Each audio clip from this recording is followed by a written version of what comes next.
대통령실, 김건희 특검 협상 불가, 강경, 한동훈 당정관계 시험대. 네. 사실 이 성탄절 전날, 24일 성탄절 이브 날에 이관섭 정책실장이 직접 언론에 나와서 김건희 여사 특검법 관련한 얘기를 했습니다. 뭐라고 얘기를 했는지 그 얘기를 먼저 들어보고 얘기 이어가 보죠.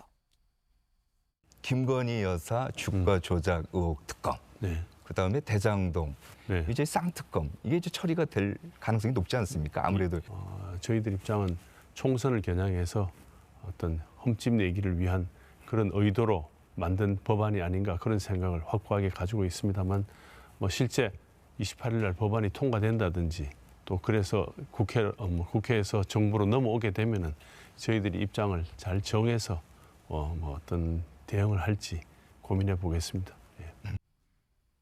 네, 이관섭 정책실장이 직접 언론에 나와서 인터뷰를 한 모습입니다. 그런데 윤경호 위원님, 사실 정책실장이 직접 언론에 나와서 인터뷰를 하는 경우는 좀 이례적이긴 합니다. 정무적인 사안이잖아요. 보도의 정무적인 사안인데도 네. 정책실장이 저렇게 얘기를 했다. 그건 대통령실의 입장이 이미 정해져 있다. 그런 의미죠. 이관섭 실장의 저 얘기가 나오자마자 이게 이미 가이드라인이구나, 지침이구나 라고 얘기가 됐고요. 실제 어저께 당정청, 그러니까 당정대. 요즘엔 대통령실을 포함한 3자 회의를 휴일인데도 했다는 거잖아요. 저기서도 정치 현안, 다른 정책 현안을 얘기했는데 뭐 가장 우선적인 게 김건희 특검법이었다라고 얘기가 지금 되고 있죠. 처음에 한동훈 비대위원장 지명을 했을 때 일각에서 그런 비유를 했잖아요. 뭐 전두환 노태우 때의 6.29 선언 뭐 이런 것들이 나오면 한동훈이 일종의 홀로서기 뭐 이런 게 가능하고 뭔가 새로운 모습을 보여줄 수 있는 카드다 이렇게 얘기했는데, 그 6.29 선언이라고 비유되는 거에 바로미터가 바로 이 김건희 특검법을, 그 무슨 얘기냐? 지금 시중의 여론, 국민 여론이 지난해 말 올해 초에 이 김건희 여사가 연루됐다고 얘기되고 있는 주가 조작 의혹 사건의 재판에서 새로운 증거들이 속속 나오고 있기 때문에 관심이 없던 사람들도 이거 정말 이대로는 안 되겠네라는 생각을 했다는 거 아니겠어요? 그러니까 시중에 여론이 그렇게 가고 있다는 거를 과연 무시할 수 있느냐? 무시하면 내년 총선에 아마 또 매를 맞을 수 있다. 이런 거 아니겠어요? 그러나 지금 대통령실은 일고의 여지가 없다. 확고부동하다. 이러니까 지금 아마 28일 국회에서 통과될 때까지는 이 기류가 그냥 가지 않을까. 그 다음은 그 다음에 생각하는 모드가 아닌가 저는 그런 생각이 드네요. 네. 일단 김건희 여사 특검법에 대해서 정책실장이 이렇게 나와서 얘기를 했다는 건 대통령실 입장이 확고하게 정해진 거 아니겠느냐. 그리고 저 인터뷰가 있고 이튿날 있었던 당정대 모임에서도 이 수용할 수 없다라는 부분이 확정이 됐기 때문에 뭐 이건 대통령실 입장은 확실하다라고 말씀하셨습니다. 그런데 그렇다고 한다면 대통령실은 전혀 받을 수 없다, 조건부 수용도 불가능하다라는 입장이라고 한다면 한동훈 지명자가 비대위원장의 지금 지명을 받기 전에 잠깐 자맹을 하다가 국회로 온 적이 있었죠. 굉장히 그날 많은 말들을 했습니다. 그때 이게 했던 김건희 여사 특검법 관련 발언, 그것도 좀 같이 들어보고 올까요? 다만 그 법안들은 정의당이 특검 추천하고 결정하게 돼 있죠. 그리고 수사 상황을 생중계하게 되어 있는 독소 조항까지 들어있죠. 다음 총선에서 민주당이 원하는 선전선동을 하기 좋게 시점을 특정해서 만들어진 악법입니다. 네. 한동훈 전 법무부 장관이 지명자가 저희 얘기를 하고 난 다음에 그럼 독소 조항을 빼고 총선 뒤에 수정한 특검법으로 갈 수 있는 거 아니겠느냐라는 얘기가 그래서 나왔습니다. 그런데 지금 얘기를 들어보면 대통령실 입장과 한동훈 지명자의 생각이 그럼 좀 다른 것 같아요, 이동석 의원. 제가 볼 때는 다른 의견은 전혀 없는 것 같은데요. 같은 얘기다. 네, 지금 뭐 어차피 한동훈 비대위원장이 들어서게 된다면 저는 한 목소리로 갈 것 같습니다. 지금 뭐 국민의힘에서 주장하는 내용은 이렇습니다. 뭐 2년이 넘는 시간 동안 문재인 정권의 검찰에 2년이 넘는 시간 동안 이 혐의를 다 조사를 했어요. 그런데 소환조차 하지 않았고요. 기소조차 하지 않았습니다. 그러면 그때 만약에 소환이라도 했으면 저는 특검 받아야 된다고 생각합니다. 근데 소환조차 하지도 않았어요. 기소도 안 했습니다. 그러면 지금 와서 또 이거를 해야 된다는 게 결국 누구를 위한 그런 검찰이 되는 것이냐? 저는 다시 한번 묻고 싶고요. 이게 정치적 고리, 그런 연결성을 지금 묻고 있는데 이 도이치모터스 이거는 결혼 전에, 그러니까 윤석열 대통령과 김건희 여사가 결혼 전에 이런 게 생긴 겁니다. 그렇기 때문에 네. 정치적 권력형 비리에는 전혀 속하지 않아요. 그렇다면 권력형 비리라는 것은 무엇이냐? 바로 법카 특검입니다. 이재명 대표가 지금 국고 손실죄로 지금 특검을 해야 된다고 저는 생각을 하는데요. 이런 게 바로 권력자의 권력형 비리죠. 그렇기 때문에 민주당이 주장하는 것은 철저히 국민의 입장에서는 막아야 되고요. 앞으로도 이런 걸로 이렇게 언론에 나와서 얘기를 안 했으면 저는 좋겠습니다. 네. 네. 그러니까 한동훈 지명자와 대통령실의 입장이 다르지 않다라고 얘기를 지금 하셨는데 다음 기사를 좀 이어서 보겠습니다. 네. 김건희 특검법 대통령실 공개 반감에 한동훈 비대위 난감입니다. 네. 지금 이 얘기는 대통령실에서 이건 안 됩니다라고 이미 공개적으로 선을 그었기 때문에 한동훈 비대위가 좀 움직일 여지가 없어서 좀 난감한 상황 아니겠느냐라는 얘기인 건데 신장현 의원님. 네. 신장현 의원님도 대통령실의 입장과 한동훈 지명자의 그 독소 조항을 몇 개를 얘기했었던 그때 상황이 다르지 않다라고 판단을 하십니까? 다른데 다르지 않게 지금 가는 국면 같아요. 다른데 예. 다르지 않게 가는 국면이다. 그러니까요. 저는 한동훈 장관이 비대위원장이 되었을 때 첫 난관이 아마도 네. 바로 김건희 특검법이 될 것 같습니다. 이 산을 넘지 못하면 앞서서 제가 계속 얘기했지만 윤석열의 아바타 아니냐라는 국민들의 질타를 그대로 수용하는 꼴이 될 거예요. 네. 앞서서 이동석 전 행정관의 이야기에 제가 잠깐 코멘트를 달자면 문재인 정부 당시에 왜 소환조차 이루어지지 않았던 걸 이제 와서 문제 삼느냐. 그 당시에 검찰총장이 누구였습니까? 마지막까지 소환돼서도 충분히 됐어야 할 이 사건을 무마시킨 것은 윤석열 당시 검찰총장이었어요. 그랬던 상황을 우리가 다 알고 있는데도 불구하고 윤석열 정부 당시 검찰총장이 아니고 문재인 정부 때도 문제가 없었다라는 것은 어불성설이라는 생각이 들고요. 특검을 거부하는 자가 바로 범인이다라는 말이 있어요. 바로 국민의힘이 쏟아냈던 말입니다. 현재 탈탈 털어도 문제가 나오지 않을 것 같으면요. 당당히 거기에 응하면 되는 문제죠. 대통령실까지 나서가면서 총성용이라고 얘기를 하면서 이렇게 이 사건을 무마하려고 그러는 것은 탈탈 털면 나올 게 너무 많다라는 걸 스스로 자임하는 거예요. 보십시오. 애초에 도이치모터스 주가 조작 사건 때문에 김건희 여사가 그 당시 그 사건에 연루되어 있다는 의혹으로 지난해 9월에 발의됐죠. 특검법이 이미. 당시에도 국힘의 반대로 무산된 적이 있습니다. 그러다가 올 초에 주가 조작 공범 재판에서 김건희 여사가 실제로 이 공범들과 연락하고 직접 거래했다라는 내용들이 38번이나 그 이름이 호명이 돼요. 새로운 정황들이 속속들이 나왔습니다. 그래서 지난 4월에 야권이 공조해서 특검법을 다시 패스트트랙에 얹은 거예요. 이것이 총선에 맞춰서 할 수 있는 것이 아니고요. 이미 수많은 정황들이 드러나는 과정에서 드러난 아주 심각한 범법 행위가 나온 것입니다. 저는 한 장관의 말로 이것을 마무리하고 싶어요. 한 장관이 이런 말 했죠. 수사라는 것은 정치 일정과 무관합니다. 법과 원칙에 따라 집행하는 것입니다. 지금 이 수사도 마찬가지입니다. 법과 원칙에 따라 수사하면 될 일입니다.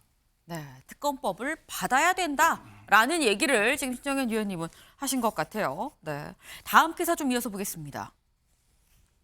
네, 정치 신인 한 용산과 거리 두고 쇄신 깃발 들 수 있을까? 김건희 여사 특검법 내용도 사실 이 같은 맥락의 이 연장선에 지금 있는 거죠. 용산과 거리를 두고 쇄신 깃발을 들 수 있겠느냐라는 얘기가 지금 나오고 있다라는 겁니다. 네. 근데 지금 말씀처럼 아까 이관섭 정책실장이 인터뷰를 하고 그 이후에 굉장히 많은 국민의힘의 이른바 친윤계 의원들의 SNS 글이 나왔습니다. 김건희 여사 특검법 관련한 SNS 글 어떤 게 나왔느냐? 이철규 의원, 네. 지금 현재 인재위 위원장이죠. 민주당에 의한 희대의 정략적 특검이다. 김건희 특검 주장하려면 문재인 정부 무능부터 석고대죄를 해야 된다. 박대출 의원, 네. 특정인 망신주기법이고 심각한 명예훼손법이다. 총선용 제2의 생태땅법이 될 게 뻔하다. 김건희 특검법 안 된다, 받으면 안 된다라는 취지로 친윤계 의원들의 SNS 글이 올라왔습니다. 네. 근데 지금 보면은 일단 당내 한핵관은 없습니다. 근데 일단 친윤계 이른바 윤핵관은 있는데 윤영걸 대표님. 네. 지금 이른바 윤핵관으로 불리는 친윤 그룹이 이런 SNS를 냈다는 건 이건 한동훈 지명자 보라고 낸 것이냐. 약간 어떻게 혹자는 저한테 그런 얘기를 하더라고. 이거 애워싸기 아니야라는 말을 하는 분도 있긴 있었어요. 어떻게 보십니까? 저는 뭐 이 부분에서는 한동훈 비대위원장도 생각은 같으리라고 봅니다. 우선은 다르지 않다. 거부권을 행사하지 않을 수가 없다고 봐요. 네. 거부권 행사 안 하면 바로 특검이 시작되면은 정의당에서 추천하는 특검이 수사해서 매일같이 확인 안 된 거를 브리핑하고 하면은 총선을 어떻게 치르겠습니까? 그동안 한 10여 년 전에 있던 일 갖고 망신주기 계속 나올 텐데 선거 못 치르는 거죠. 그동안에 윤석열 대통령 되기 전에도 2년간 탈탈 털어도 안 나오는 거를 네. 새로 특검이 망신주기 특검에서 선거를 치르지 말자는 거기 때문에 저는 거부권은 당연한 거라고 봐요. 다만 여기에도 이제 정치거든요. 네. 그래서 지금 70% 국민이 그 특검해야 된다고 또 주장하고 있고 네. 또 한동훈 비대위원장이 프레임에 또 자칫하면 말려요. 리틀 윤석열이다. 윤석열 아바타다. 또 프레임에 또 말려요.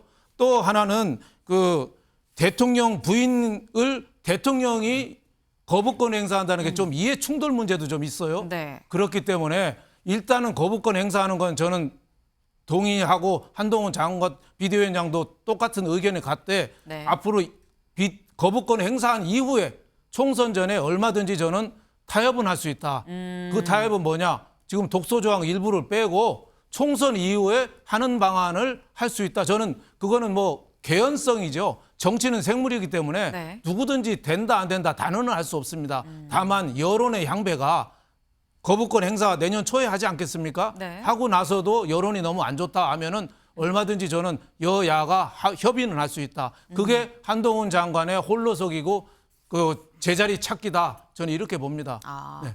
거부권을 행사하는 거는 뭐 당연한 수순인 거고 그거는 뭐 피할 수 없는 부분인 거 아니겠느냐. 다만 한동훈 장관은 앞으로 이렇게 해야 된다라고 지금 말씀을 하셨는데 지금 나오는 얘기가 한동훈 장관이 그럼 특검법 관련해서 이렇게 하는 거 아닐까라는 얘기가 뭐가 나오느냐. 같이 볼까요? 네. 이런 얘기가 나옵니다. 거부권 행사는 요청하되 특별감찰관을 임명하거나 아니면 제2부속실 설치를 건의하는 것 아니겠느냐라는 얘기가 있고요. 아니면 명품백 의혹 관련해서는 이건 특검법이랑 완전히 분리해서 이거 국민권익위, 검찰에 따로 조사를 의뢰하는 법 이런 얘기가 지금 나오고 있습니다. 윤경호 의원님, 이런 가능성은 어떻게 보세요? 첫 번째 나온 제2부속실 설치 또는 특별감찰관 임명, 지명 네. 이거는 당연히 해야 되는 거 아니에요?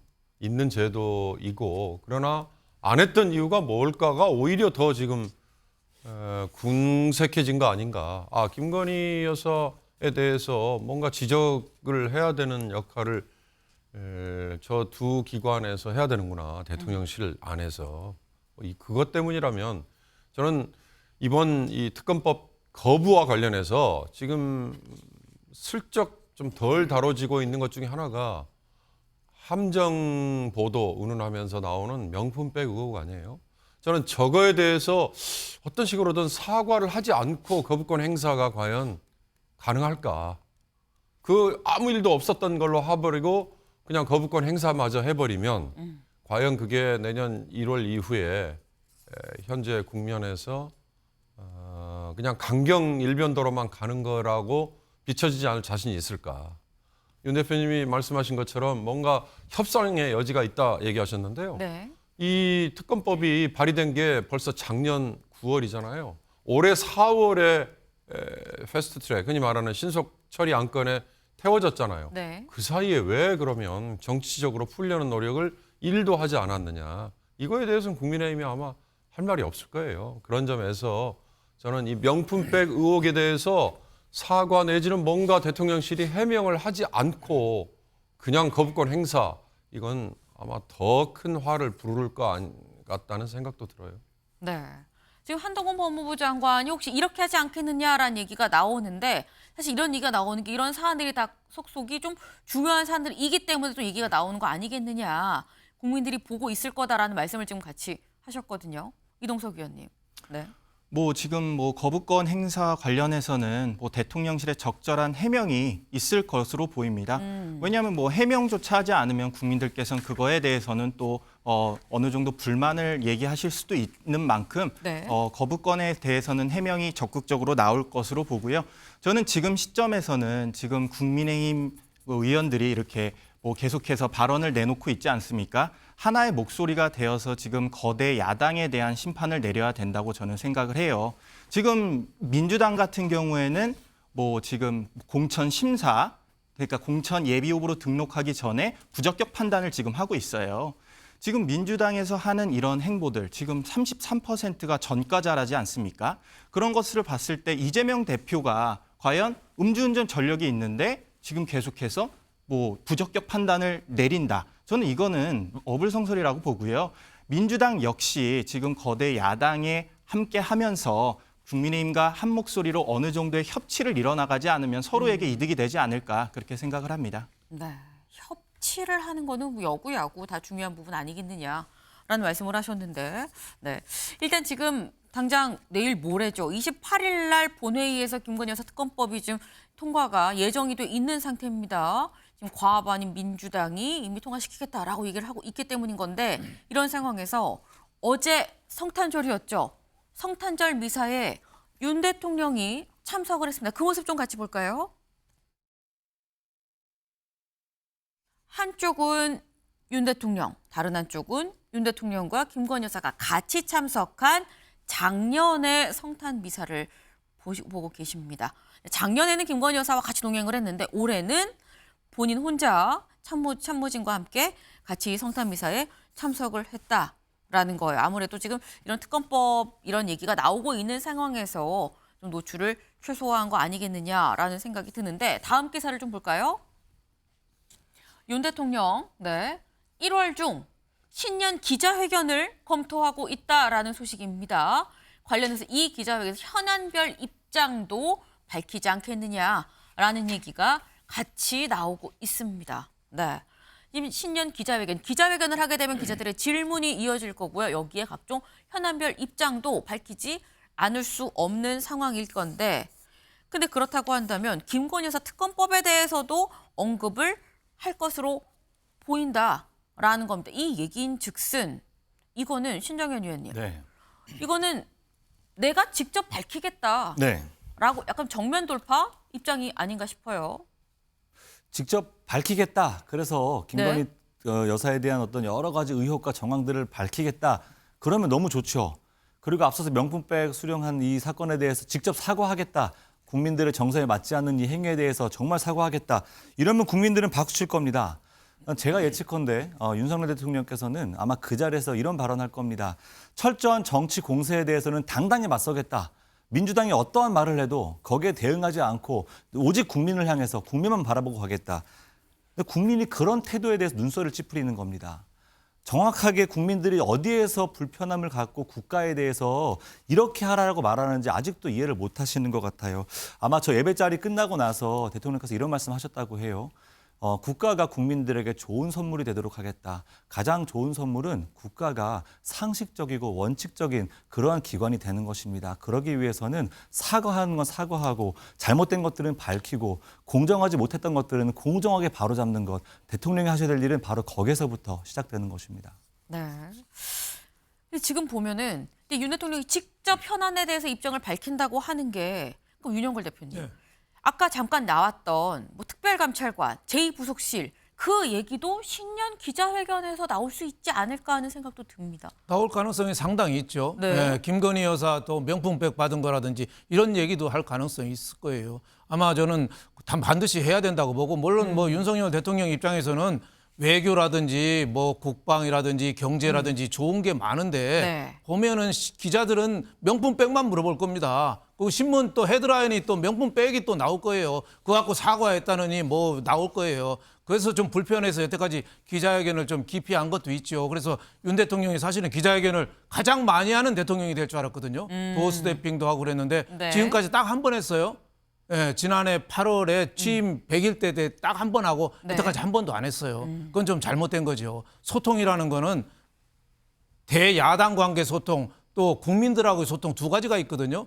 그 기자회견을 한다는 거는 야당과의 소통도 있지만 국민하고 대화하는 거거든요. 네. 그 매개체가 이제 기자들이 대신 질문하는 거거든요. 그래서 윤 대통령이 잘한 거 많잖아요. 국방 잘했고 외교, 미국, 일본, 유럽 뭐 잘했잖아요. 네. 경제적인 성과도 있어요. 다만 이제 엑스포 실패한 거라든지 잼버리 대회라든지 뭐 여러 가지 좀 불미스러운 일도 있어요. 그런 거는 솔직히 좀 사과하고 또 잘한 거는 또 국민들 앞에 설명하고 또 지금 부동산이라든지 좀 물가라든지 여러 가지 또 좀 꿈틀거려서 불안한 게 많잖아요. 그런 것도 좀 국민들한테 설명하고 윤 대통령이 언변이 좋잖아요. 그러면은 국민들 앞에 더 좀 자신 있게 좀 나서야 될 필요가 있다. 과거 도어 스태핑 때 일부 기자들이 좀 이상한 질문하고 그걸 또 확대 해석해서 또 잘못 쓰고 해서 거기에 대한 피해의식이 있을 텐데 그러지 말고 그럴수록 좀 더 나가라. 레이건 대통령이 업무 중에 80% 이상을 소통했대요. 그러니까 윤 대통령도